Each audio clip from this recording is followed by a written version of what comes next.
Right, so what we're going to do, we're going to take a couple of weeks just to take you through some kettlebell movements. So the first thing we're going to start with is the swing, which is going to lead us into kettlebell snatch, and then I'm going to show you a good kettlebell movement just for core stability and for shoulder strength. But this week we're going to go through the swing, and the main reason we're going through the basics of the kettlebell swing first is what we encounter is we encounter quite a number of people doing it wrong. The other thing that we want to do is we want to make sure we have this right before we move on to the next movement, which is the kettlebell snatch. So the thing with the kettlebell swing is it's a hinging movement, it's not a squatting movement. What we tend to find is a lot of people, when they do a kettlebell swing, they'll kind of squat into it and then come up. We want to hinge more than we want to squat to try and use those glutes and those hamstrings.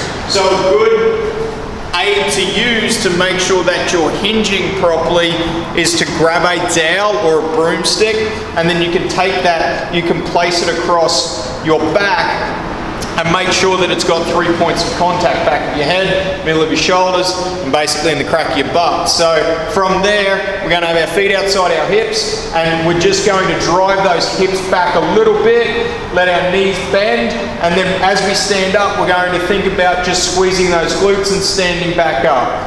Hinge again, squeeze, hinge again, and then squeeze.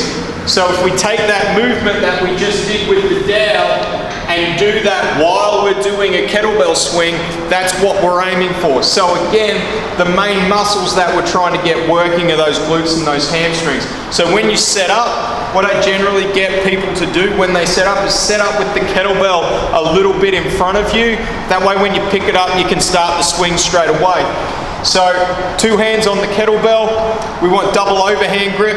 Our arms, for all intents and purposes, while you're doing it, they're just cables holding the kettlebell, so there shouldn't be any pressure on your arms whatsoever.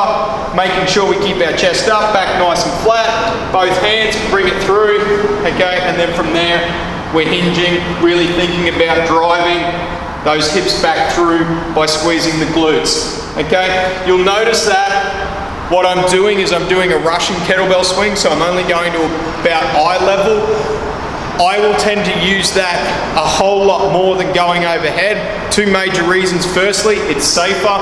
There's not an overhead element that you need to worry about. Secondly, it's less range of motion, so it allows you to focus on actually doing the movement properly and getting the right stimulus out of the movement, which is that violent hip extension. So cover off again things that you need to know from the point of view of a kettlebell swing.